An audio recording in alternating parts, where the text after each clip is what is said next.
Hi everybody, welcome to this week's Helen's Focus for the week. I've got to think of probably a better name for it, but that's okay.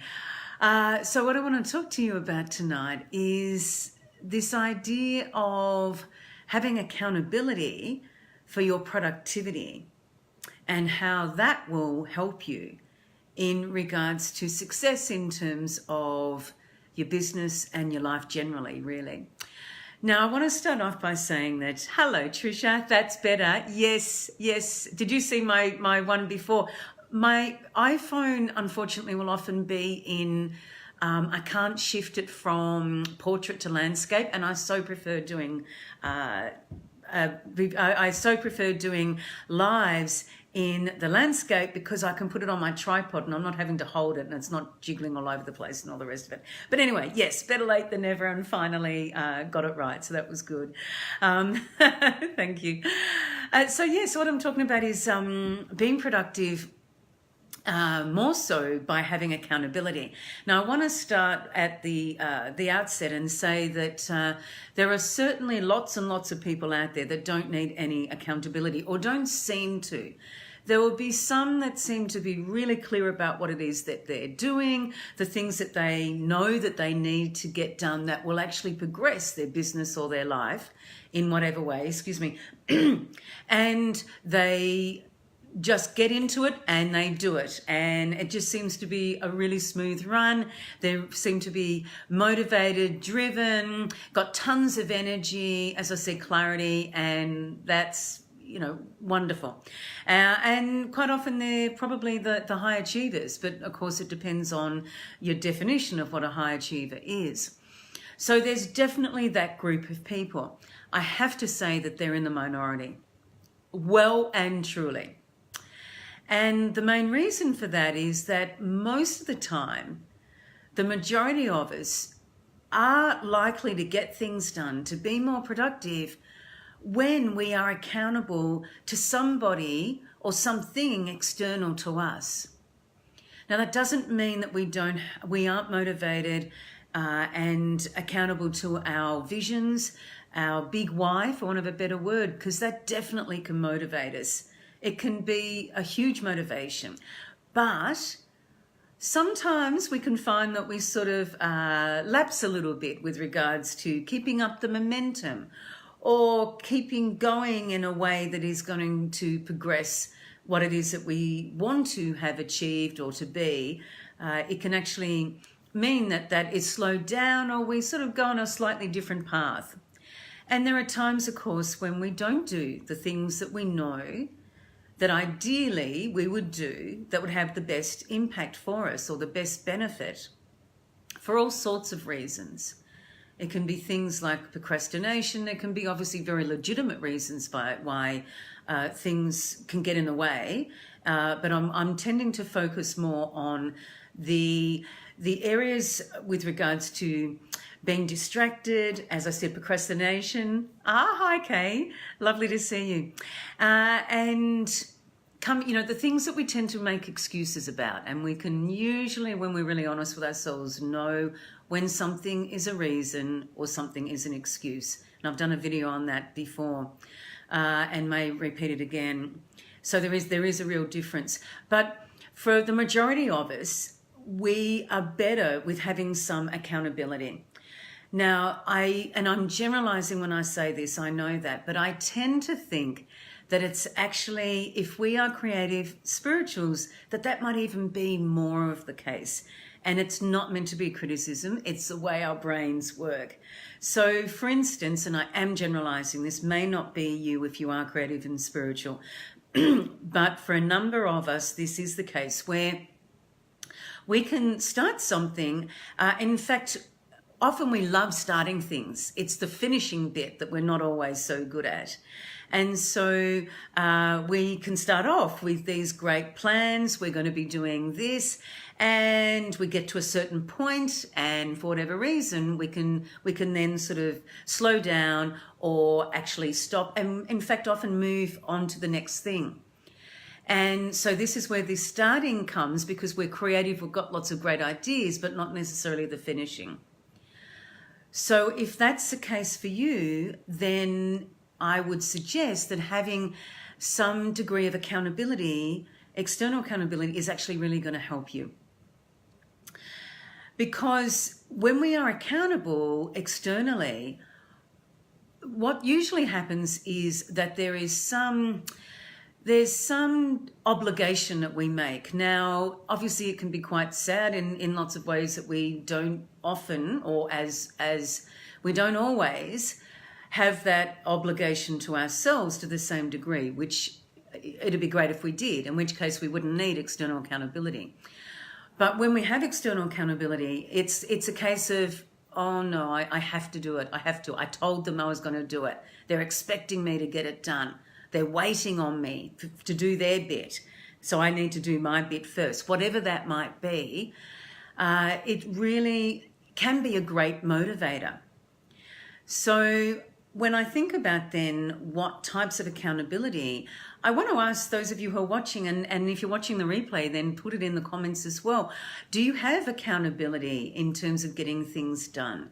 Is it something, maybe you are one of the ones I was describing before, that you actually, self-accountability is all that you need? Or is it that you use some type of accountability that's external to yourself?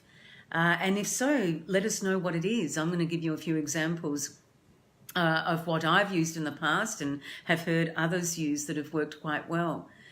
But please, if you've got some examples of those yourself, then put them in the comments.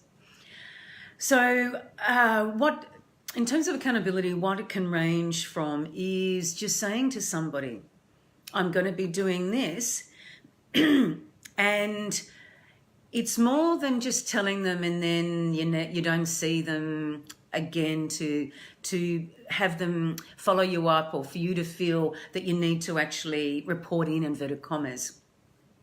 What I'm talking about is you tell somebody, and it might be you can actually ask somebody, I'm wanting to do this, and I'm going to come back on such and such a day, and I'm going to tell you how that was, how it went. Did I get it done? How did it go? That sort of thing.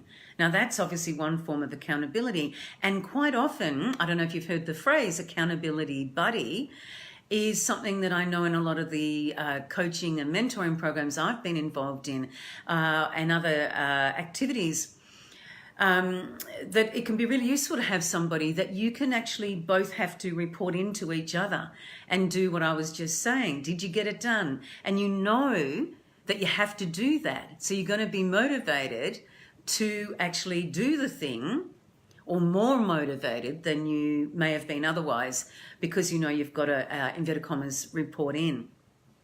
Another example is having, say, a business coach, or in my case, a productivity coach or mentor.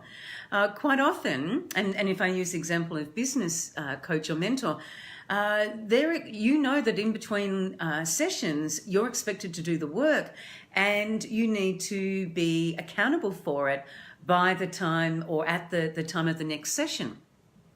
So that can actually be a really good driver. As I said, a motivation. Another one I know from my background in project management, and you may have found this yourself, is when there's external deadlines, and that can be the accountability.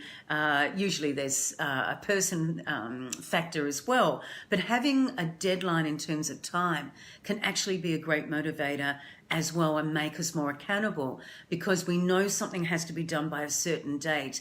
And don't you find it's incredible how much more we can actually get out of ourselves, so to speak, or put into getting something done when we know that there's an absolute time limit that we have to do it. All of a sudden, the time just comes from somewhere, and that's because we're making what it is we're working on a priority. Other examples of ways of having accountability for yourself are things, some software or apps. There's actually some apps I'm aware of. I haven't used them myself, but I know that they're there, that actually provide accountability. And one of them, and I can't remember the name, I can have a look for it and put it in the comments if anyone's interested, where you put in the app what it is you're doing, and it actually provides you with reminders of your progress, because you put in a date of when you want it to get done. And then also you log in to a central place where you actually are with other people. And so there's that degree of accountability that way. Another simple one that's just come to my mind is putting it on Facebook. In a group or on your personal profile, whatever. I'm going to be doing whatever it is by whatever time. And often out of the fear of embarrassment, we're actually going to get it done. Is somebody going to ask us down the track, how did you go with that thing? There's something about the public accountability, which is so powerful. And of course, that's the reason why, or one of the reasons why, like in our Facebook group, we have the focus day, which is today being Monday. What are you focusing on? You are publicly declaring it by putting it as a post, as a comment in the post, in the thread. You obviously can do that with other Facebook groups, because a lot of groups have got some sort of derivation of the focus theme. In other words, what are your goals for the week, or whatever you want to call them, that you plan to do? Now, quite often, there's not enough accountability at the other end. I tend to, because on Friday I have the theme day flow, and for me that's a form of accountability for me, but it's not a strict one, and it isn't for all of you, for any of you. But it is something that if you want to be more accountable, you can think of posting on the flow day on Friday and making that your accountability. The other thing I want to ask and invite you to let me know if you want more accountability for what the things are on the focus day that you've nominated. Then I am happy to put a post up on, say, Wednesday to ask how people are going with their focuses or foci, whatever, for whatever you put in the focus day on Monday, and to actually also ask how you've gone on the Friday or the following Monday with your goals for the week. And of course, it might depend on whether those incorporate the weekend, or whether it's you're talking about your work week being Friday, finishing up on Friday. So do let me know if that's something that you are interested in. And that can be a way of, as I said, getting more accountability. And another way that I absolutely love is the idea of masterminds. I'm actually going to be starting one the beginning of next year, because I want to do it per quarter. And I'm absolutely really excited about this. And I've been in 3 masterminds. 2 of them I didn't find I got a lot out of. One of them I did. And the difference with the one that I got the most out of is that I had to be, and the others in the mastermind, in the group, had to be accountable, writing down our goals. We then actually had some software that our facilitator provided, which we actually used to chart our goals. Hi, Carol, lovely to see you. To measure our progress with them. And then the next time we came together in our mastermind, we had to report on those. How did we go with them? Did we achieve them? And we nominated those ourselves, just as you do in the group here on Mondays for the focus. So they've got to be meaningful for you in whatever way you go about doing that, of prioritising your goals. Hello, Deepa, it's lovely to see you too. So we would actually, as I said, have to report back on those. Did we do them? Did we do them partly but not finish it? Or did we not do them at all? And to talk about it. And it's not meant to be, it's certainly not for me, it's not meant to be a judgment thing. Why didn't you get it done, and coming down really heavy. I think there's certainly a role to be challenged, though. And there, of course, as I said before, can be completely legitimate reasons. And it's a matter of working out what that is. Whether it is that's the case, it's legitimate reasons why they weren't done, and that's okay. Or whether there was some element of maybe procrastination, or maybe disorganization, or feeling tired and not having the energy. And starting to explore what some of those reasons for or what underpins those reasons, or yes, you can call them excuses, but to unpack them more, to understand how did it happen, how did they result in you not getting the thing done, and then what might be something that you could have done differently, or will do, try and sort of in a way experiment going forward. So that accountability for me was what I needed. I absolutely need a lot of external accountability. I am happy to acknowledge that, you know, and it's like, wow, she's a productivity mentor. Well, how come she doesn't have the drive herself? I don't know. I think, you know, it's sometimes safer. It's sometimes more comfortable to not do as much. And, you know, as I said at the start, a lot of us need that gentle sort of prodding. And as I said, when we are accountable to an external source or people, it can be a great motivator. So I really suggest that you consider what accountability you currently have, if you have any, and if you don't, if you feel that, as I said right at the start, if you feel you don't need that any external accountability, you have enough for yourself, then that's great. I don't suggest you change that at all. But if you feel that you could benefit from some external accountability, maybe think about some of the suggestions that I've made, the types of accountability that I've suggested or described. Or you may come up with your own. And I know another one's just coming to my mind is when I put things in my journal, because my journal is my private space. It's where I am the most honest just about.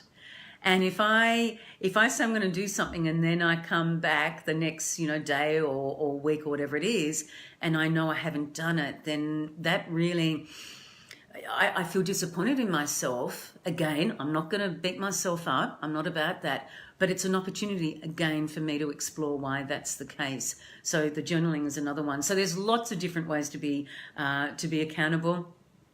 And I welcome, as I said, any comments that you might have with regards to your own ways of being accountable. Put them in the comments. I'd love to hear what ones you have, and any other questions or comments in relation to this, then put those under the video as well. So I will love you and leave you with that, and look forward to seeing you again next time. Okay, bye for now.